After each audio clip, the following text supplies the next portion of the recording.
చూస్తున్నాం భారత్ పై మరోసారి పాకిస్తాన్ కుక్కలు మురుగుతూ ఉన్నాయి. పాకిస్తాన్ సంబంధించిన ఓ మంత్రి విషం చిమ్మే ప్రయత్నం చేస్తున్నారు. సింధు జలాలపైన పాక్ మంత్రులు మాట్లాడిన మాటలు మరోసారి భారత్ ని యుద్ధానికి సిద్ధం కమ్మని రమ్మని పిలుస్తున్నట్టుగానే ఉంది. నీటి వాటా తగ్గితే, సింధు జలాల నీటి వాటా తగ్గితే తీవ్ర పరిణామాలు ఉంటాయంటూ హెచ్చరిస్తోంది పాకిస్తాన్. మన వాటా తిని, మన దగ్గర నీళ్ళని అడుక్కు తిని, మనం వేసే భిక్షని వాళ్ళు తింటూ మన దగ్గర వస్తున్నటువంటి ఆ నీటి ప్రవాహంతో వాళ్ళు బతికి మన మీదే మళ్ళీ మా సొంత ఆస్తి, మాకు రావాల్సిన ఆస్తులంటూ ప్రగల్భాలు పలుకుతోంది పాకిస్తాన్. ఇక్కడ మాట్లాడుతున్న చూడండి, ఆ మైక్లో మాట్లాడేటువంటి వ్యక్తి, ఆ మీడియా సమావేశంలో మాట్లాడుతున్నటువంటి వ్యక్తి మసూద్ మాలిక్ వాడు మంత్రి, పాకిస్తాన్లో ఓ మంత్రి. సో నాకు తెలిసి సెంట్రల్ మినిస్టర్ ఏం కాకపోవచ్చు, కానీ ఒక స్టేట్ రిలేటెడ్కి సంబంధించినటువంటి ఒక మినిస్టర్ అయి ఉంటాడు. అడేం మాట్లాడుతున్నాడంటే, మా నీటి హక్కులను కాపాడుకుంటామంటూ బిల్డప్లు ఇస్తున్నాడు. సింధు జలాల అంశం జాతీయ భద్రతతో ముడిపడినటువంటి అంశం అని చెప్తున్నాడు. సో ప్రజెంట్ 1960లో ఎప్పుడైతే సిమ్లా అగ్రిమెంట్తో భాగంగా అప్పుడు వరల్డ్ బ్యాంక్ మీడియేషన్ తీసుకొని, పోనీలే చస్తాడు వెరవ, నీళ్ళని చచ్చిపోతున్నాడు కదా, సరే భారత్ను ఒప్పించి వాళ్ళకి ఎంతో కొంత నీళ్లు కట్టబెడతామని చెప్పి మొత్తం 6 ఉపనదులు ఉంటే దాంట్లో 3టికి భారత్కి పూర్తి స్థాయి స్వేచ్ఛనిస్తూ, కంప్లీట్గా భారత్ స్వేచ్ఛనివ్వడం అది మన హక్కు, మనకు సంబంధించిన ఆస్తి. ఇంకా మిగిలిన 3టికి భారత్ చేతులతోనే భిక్ష వేయిస్తూ మనం ఉమ్మేటువంటి ఆ ఉమ్ముని నాకుతూ బతికే పాకిస్తాన్. ఈ పదం నేను మాట్లాడుతున్నందుకు చాలా ఎక్స్ట్రీమ్గా అనిపించవచ్చు, బట్ నిజం. మీరు కావాలంటే గూగుల్ మ్యాప్స్ ఓపెన్ చేసి చూడండి, మీకు మ్యాప్లో ఓపెన్ చేసి చూడండి. రవి, బియాస్, సట్లెజ్, ఈ 3 నదుల పైన పూర్తి స్థాయిలో వీటిని తూర్పు నదులు, ఈస్టర్న్ రివర్స్, ఇవి కంప్లీట్గా మన ఆధీనంలో ఉంటాయి. మిగిలినటువంటి 3 నదులు సింధు, జీలం, చినాబ్, ఈ 3 కూడా పాకిస్తాన్లో ఆధీనంలో ఉండడం కాదు, మనం వదిలేస్తే వాళ్ళు బతకాలంతే. ఇది అప్పుడు కుదిరిన అగ్రిమెంట్. ఇఫ్ ఎట్ ఆల్ ఎప్పుడైనా సరే మీ అగ్రిమెంట్ని బ్రేక్ చేసుకోవచ్చు అనేటువంటి ఆ క్లాజ్ని కూడా ఆ రోజు వరల్డ్ బ్యాంక్ రాసిచ్చినటువంటి ఆ అగ్రిమెంట్లో ఉంది. అందులో భాగంగానే పహల్గామ్ ఉగ్రదాడి ఘటన జరిగింది. ఆ పహల్గామ్ ఉగ్రదాడి ఘటన తర్వాత మన భారత ప్రభుత్వం ఏప్రిల్ 23న వెంటనే ఆ నీటిని పంపించినటువంటి ప్రక్రియని నిలిపివేసింది. అంటే పూర్తిగా నిలిపివేయడం ఉన్నపలంగా అది అసాధ్యమైన విషయం. కానీ మనకు రావాల్సినందుకు, మనకు వాటా వాడుకునేందుకు డ్యాములకి, లేకుంటే ప్రాజెక్టులకి, ఇతరత్ర అంశాలకు ఉపయోగించుకునేందుకు రకరకాల ప్లాన్లు వేస్తోంది. కొద్ది గొప్ప ఆ నీళ్ళని హోల్డ్ చేసే ప్రయత్నం కూడా చేస్తోంది. పాకిస్తాన్ అలమటిస్తోంది. పాకిస్తాన్ ప్రాంతం అంతా ఇప్పుడు ఎడారిగా మారిపోయింది. మనం ఎడారనగానే ఎక్కడో దూరంగా దుబాయ్లోనో అటువంటి ప్రాంతాల్లో అనుకుంటుంటాం, కానీ పాకిస్తాన్ ఇప్పుడు అదే వదిరిగా ఎడారిగా మారిపోతోంది. ఉద్యోగాలు లేవు, స్కార్సిటీ వచ్చింది, ఫైనాన్షియల్ క్రైసిస్ వచ్చింది, ఇండస్ట్రీస్ నడవడం లేదు, అగ్రికల్చర్ యూసేజ్కి వాటర్ లేవు, ప్రతి దానికి నీళ్ళే కదా ముఖ్యాంశం. సో నీళ్ళు రాకపోవడంతో అల్లాడిపోతున్నారు. అందుకే వీడు మాట్లాడుతున్న మాట ఏంటంటే, మాలిక్ అంటే వీడి పేరు, మేము చేతులు నరికేస్తాం, ఏ నీళ్ళనైతే ఆ చేతులు ఆపుతున్నాయి ఆ చేతులు నరికేస్తామని వాడు మాట్లాడుతున్నాడు. సైనిక చర్యలకి మేము వెంటనే వెనకాడబోము, ఎలాగైనా సరే అంతు తేలుస్తామన్నట్టుగా కాజా ఆసిఫ్ మాట్లాడుతున్నారు. పహల్గామ్ ఉగ్రదాడి ఘటన తర్వాత సింధు జలాల ఒప్పందం రద్దు చేసిన భారత్ ఇక ఒప్పందంతో పాకిస్తాన్ ఎడారిలా మారుతుంటే చుక్క నీరు అందకపోవడంతో దప్పిక తీరక, ఎటువంటి అడుగు ముందు పడక, ఇటువంటి పిచ్చి ప్రేలాపనలు, పిచ్చి కారు కూతలు మళ్ళీ పాకిస్తాన్ కూస్తూనే ఉంది. 2028 నాటికి నీటి ప్రవాహం పూర్తిగా భారత్ మొత్తంగా మూసివేయబోతోంది. ఒక్క చుక్క కూడా కిందికి పోవడానికి అవకాశం లేకుండా. నీటి కొరతతో ఈ పాకిస్తాన్ దాయాది దేశంలో ఆందోళన పెరుగుతోంది. భారత చర్యలతో ఉక్కిరిబిక్కిరవుతోంది పాకిస్తాన్. నీటి యుద్ధం వ్యాఖ్యలతో ఇరు దేశాల మధ్య ఉద్రిక్తత మొదలే అవకాశం ఉంది. తాజా పరిణామాలతో భారత్ పాక్ మధ్య యుద్ధ వాతావరణం మరోసారి మొదలే అవకాశం కనబడుతోంది. సో ఈ 6 నదుల్లో 3టికి భారత్ పూర్తి హక్కులు ఉంటాయి, 3టికి పాకిస్తాన్కి భిక్ష వేయడానికి భారత్కి అవకాశం. మనం చాలా పెద్ద హృదయంతోనే ఇస్తూ ఉన్నాం.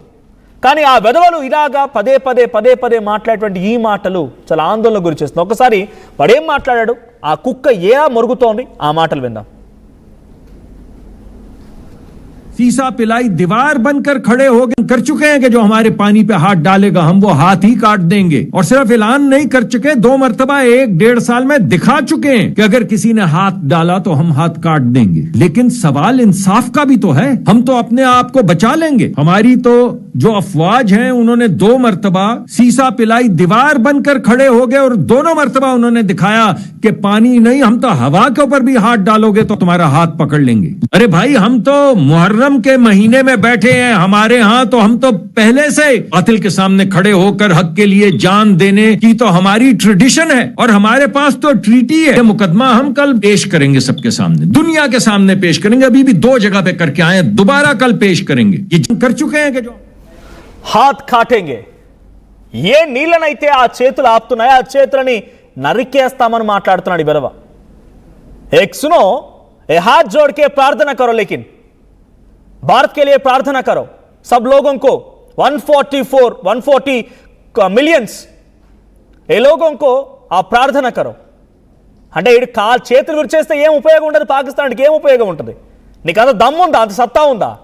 ఒక వారం రోజుల పాటుగా ఆపరేషన్ సింధూర్ అని మొదలు పెడితేనే ఇంకా నయం, మీ గల్ల అంటే మీ మెడలు కోసేలేదు, మీ తలలు తెంపలేదు, ఇంకా అక్కడితో ఆగిపోయింది। మీ తలలు తెంపడం మాత్రమే మిగిలి ఉంది। తలుచుకుంటే అది భారత్కి చాలా పెద్ద సమస్య ఏం కాదు। నీ వెనక ఎవడో ఉన్నాడు, వాడు వస్తాడు, వాడు పెద్ద కట్టలు కడతాడు అనుకుంటే డెఫినెట్గా పొరపాటు పడ్డట్టే। ఆపరేషన్ సింధూర్ కనుక ఇంకొక 4 రోజులు కంటిన్యూ అయి ఉంటే ఈ షహబాజ్ షరీఫ్ వాడు పక్కన కూర్చుంది, వాడు ఆ పరిధిలో ఫారెన్ మినిస్టర్ సంథింగ్ వాడితో మినిస్టర్గా ఉన్నాడు, వాడు ఖవాజా ఆసిఫ్ వాడు ఏమన్నాడంటే, వాడు కూడా గతంలో ఇదే రకంగా పిచ్చి పిచ్చి మాటలు మాట్లాడుకొచ్చాడు। గతంలో ఇదే రకంగా ఆ అనవసరమైన ప్రేరేపణలకి మొరుగడం కుక్కలాగా అలాంటి వ్యాఖ్యలు చేసిండు ఖవాజా ఆసిఫ్, అక్కడి ఫారెన్ మినిస్టర్। వాడు మాట్లాడిన మాట ఏంటంటే, ఒకవేళ కనుక భారత్ ఆ రోజు మమ్మల్ని వదిలిపెట్టకపోతే, మాకు భిక్ష వేయకపోతే మా ప్రాణాలు పోయేవి, దీనిలో అమెరికా హస్తం కానీ ఇంకో దేశం హస్తం లేదు, సీజ్ ఫైర్కి అన్నట్టుగా ఒప్పుకున్నాడు వాడు। మళ్ళీ ఈ పిచ్చి మాటలు, ఈ పిచ్చి ప్రేలాపనలు। Operation Sindoor is an ongoing project, it never ends. ఇది Modi statement, not only Modi, భారత ప్రజల యొక్క స్టేట్మెంట్। ఆపరేషన్ సింధూర్ అనేది ఇంకా కొనసాగుతూనే ఉంటుంది అనేది ఒక్కసారి మళ్ళీ ఇక్కడ ఉన్నటువంటి చాలామంది ముగ్గురు ఆ రోజు ఆపరేషన్ సింధూర్లో ఎవరైతే ఆ ముగ్గురు వీరవనితలు పార్టిసిపేట్ చేశారో వారిని కనుక మళ్ళీ ఒక్కసారి మీ వైపుగా మరలిస్తే తునాతునకలైపోతారు। పాకిస్తాన్ ఏం చెప్తోంది, సింధు జలాలను ఆపితే ఆ చేతులని కట్ చేస్తామంటోంది। ఆ చేతులు కట్ చేస్తారా? సోఫియా ఖురేషీ, వ్యోమికా సింగ్ ఇద్దరిని కనుక మళ్ళీ రంగంలోకి దించితే మీ పని అయిపోయినట్టే। ఆ సోఫియా ఖురేషీ, వ్యోమికా సింగ్ ఇద్దరు కనుక మళ్ళీ రంగంలోకి దిగితే మీ పని అవుట్। గతంలో కూడా వాడొకడు ప్రజెంట్ సింధు ప్రావిన్స్లో ప్రభుత్వం వాడిదే ఉంది। సో వాడేం చెప్తాడంటే, భారత ప్రభుత్వం కనుక ఆ నీళ్ళని ఆపేస్తే రక్తంతో ఆ నీళ్ళని నీళ్ళలో కలిపేస్తామని చెప్పి వాడు మాట్లాడుకొచ్చాడు। ఆఖరికి వస్తే ఆపరేషన్ సింధూర్ మొదలైన తర్వాత ఎక్కడ దాక్కున్నాడో తెలియదు, ఏ గోలో దాక్కున్నాడో తెలియదు, ఇప్పటి వరకు ఇంకా బయటకు రాలేదు। బిలావల్ భుట్టో వాడు మాట్లాడిన స్టేట్మెంట్ ఏంటంటే, భారత ప్రభుత్వం లేదా భారతలు కనుక ఆ నీళ్ళని ఆపేస్తే ఆ నీళ్ళలో రక్తాన్ని పారిస్తాం నదుల్లో అన్నాడు। ఆడ ఆ గుహలోకి ఎప్పుడైతే అడుగు పెట్టాడో మళ్ళీ ఇక బయటకు రాలేదు, గుహలో నుంచి అందులో దాక్కుని ఉంటున్నాడు, ఎక్కడున్నదో తెలియదు వాడు ఇంకా।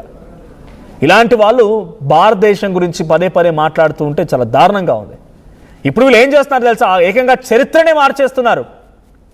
గౌతమి బుద్ధుడు మావాడని, అక్కడి నుంచే సింధు అనేది పదం మొదలైందని, సింధు జలాలకి పూర్తిస్థాయి వారసులం మేమని, మొహెంజోదారో, హరప్ప ఇలాంటి ప్రాంతాలకు సంబంధించి చరిత్ర కలిగి ఉన్న మేమని, సింధు నాగరికత మాదని, ఇలాంటి పదాలు మొత్తం వాడు మాట్లాడుతూ చరిత్రనే తిరగరాసే ప్రయత్నం। వాడు అవసరాల కోసం ఉమ్మిన ఆ ఉమ్మి నాకే వ్యక్తి వీడు, మనం నేలపై ఉమ్మేసిన ఆ ఉమ్మిని నాకే వ్యక్తి, మలం ఇంకా ఇంతకు మించిన మాట్లాడకపోవచ్చు, మలం తినేటువంటి వ్యక్తులు వీళ్ళ మాట్లాడేది। పాకిస్తాన్ మేమిచ్చే భిక్షతో బతుకుతున్న దేశం మళ్ళీ పాకిస్తాన్ అంటోంది మా చేతులు నరికేస్తానంటావు, దూరుకుంటారా? 140 కోట్ల మంది జనం ఒక్కసారి ఇక్కడ నుంచి జై హింద్ అని కేక పెడితేనే పాకిస్తాన్ సగం చచ్చిపోవాలి, అక్కడి అధికారులు కానీ ఆర్మీ కానీ సగం వాళ్ళ చెవులు పగిలి గుండెలు పగిలి చచ్చిపోవాల్సిందే। వీడు మాట్లాడుతున్నాడు చేతులు కట్ చేస్తామని। ఆపరేషన్ సింధూర్ గుర్తుపెట్టుకోండి, కేవలం ఇక్కడి మహిళల నుదిటిన బొట్టును తుడిపేసినందుకే ఆ సింధూరాన్ని తిరిగి అద్దడం కోసం వాళ్ళ యొక్క భర్తల మరణాన్ని ఒక రకంగా ఉగ్రరూపంగా మలిచినటువంటి ఇక్కడ కొంతమంది ఆర్మీ కానీ, ఇక్కడ నేవీ కానీ, ఇక్కడ ఎయిర్ ఫోర్స్ కానీ రంగంలోకి దిగి చుక్కలు చూపించింది పాకిస్తాన్కి। 9 టెర్రర్ క్యాంప్స్, 13 ఎయిర్ బేస్లు, జైష్-ఈ-మొహమ్మద్, హిజాబుల్ ముజాహిదీన్, లష్కర్ ఈ తోయిబా వాళ్ళ ఎయిర్ బేసెస్, వాళ్ళ టెర్రర్ క్యాంప్స్ మొత్తాన్ని కుప్పకూలిస్తే వాళ్ళ శవాలు లెక్క పెట్టుకోవడానికి కొన్ని రోజులు పట్టింది మీకు. ఇంకా మీరు మాట్లాడుతున్నారా? ఏదో అమెరికా వచ్చింది, మీకు ఏదో 10 రూపాయలు ఇచ్చింది, 25 రూపాయలు ఇచ్చింది, ఆ వాపును చూసి, ఆ బలుపును చూసి రెచ్చిపోతే డెఫినెట్గా దానికి తగ్గట్టుగా పర్యవసానాలు ఉంటాయి. వాడేమంటాడు, హాత్ కాటేంగే అంటున్నాడు. మళ్ళీ ఒకసారి మాట వినిపిస్తాను మీకు నేను. ఆ నీళ్ళని ఏ చేతులు అయితే ఆపుతున్నాయో ఆ చేతులు నరికేస్తానో పదాన్ని పాకిస్తాన్ మాట్లాడితే చూస్తూ ఊరుకుంటుందా భారత ప్రభుత్వం? భారత ప్రజలు చూస్తూ ఊరుకుంటారా? On going